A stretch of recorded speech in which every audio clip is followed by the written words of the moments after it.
Everyone talks about property prices either going up or going down. Headlines say one thing and analysts, they say another. But do you know what really drives the market? It's not just supply like the agencies claim. It's set of key terms, signals that tell you if the market is heating up, cooling down, or it's perfectly a balanced market. So let me break them down one by one so you will never be confused by headlines ever again.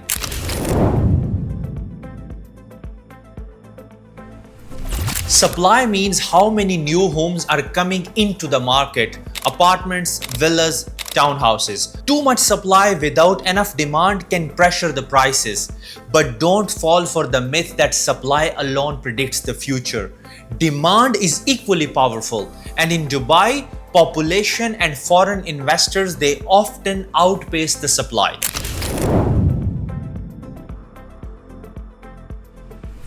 The term bid weakness is when buyers they start offer lower than the asking price. Imagine a villa is listed at 10 million dirhams, but the buyers they keep bidding 8.5 million. That's a sign buyers have the upper hand and the market isn't as hot as the sellers are thinking.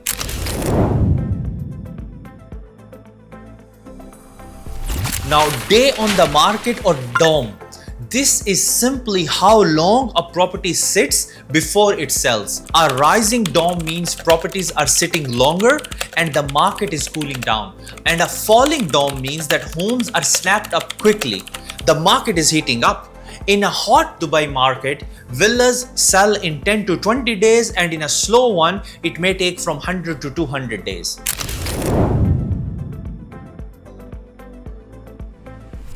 Absorption rate, it tells us that how fast the market is clearing the inventory. For example, if there are 1,000 homes for sale and 100 sell each month, that's 10 months of supply. Faster absorption means strong demand. It's like metabolism, and a fast one burns fuel quickly and a slow one means it's a build-up.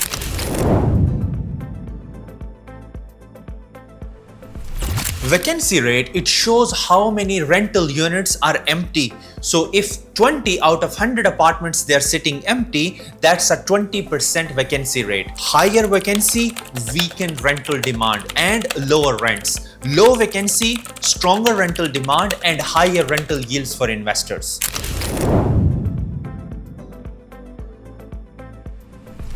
This measures the number of properties being sold. So if volumes are rising, it shows a confidence and liquidity in the market. And if the volume is falling down, even while prices look stable, that's a warning signal. Think of it as a market heartbeat. Faster beats, more life. Slower beat or beat slowing down mean life fading away.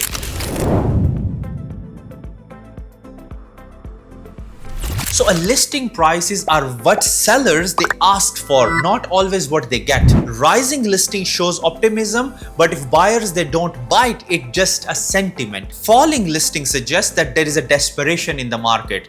So always compare listing price to the actual sales.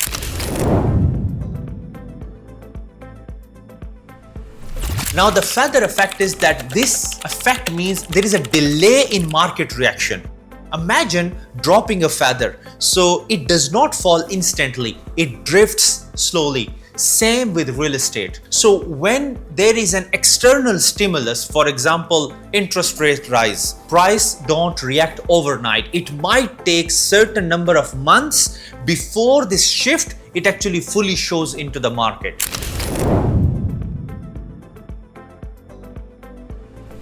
So yield compression, it happens when the property prices are rising faster than as compared to the rents. Investors, they earn less return. So example, a villa is at 10 million and it is rented for $500,000, which is 5% yield.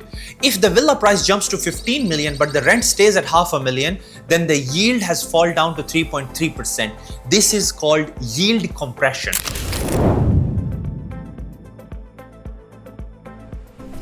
This is when the sale price and the rental value, they move in different directions. If prices they are going up but the rentals they either stay flat or go down, investors, they hesitate. Returns don't justify the cost. And if rents they rise but the prices don't, investors rush because ROI looks attractive. It's the key balance signal.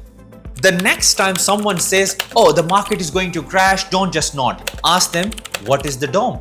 What's the absorption rate? How is the yield compression? And if they don't know, they don't really understand the market. Recently, there was a news in certain big newspaper where just holistically, they wanted to ride the bandwagon of Dubai real estate and said, oh, there is so much supply coming into the market and the market is going to correct by 10 or 15%. Well, if they are not in the city, they don't understand the population, the macro, the micro fundamentals, and especially these terms, how the market is really behaving on day-to-day, week-to-week, month-to-month or quarter-to-quarter basis, they cannot give a verdict on it. But because these newspaper or these institutions, they have influence over people thinking. So that news is affecting the market psychology, but certain people, before taking the decision, it is obligation on them to look at these numbers and the statistics before just riding the bandwagon saying, oh, okay, if they have said the market is going down, the market is going down. No, that's not the word of God. The market behaves with certain numbers and statistics, and you must follow them or at least study them in detail to take your decision.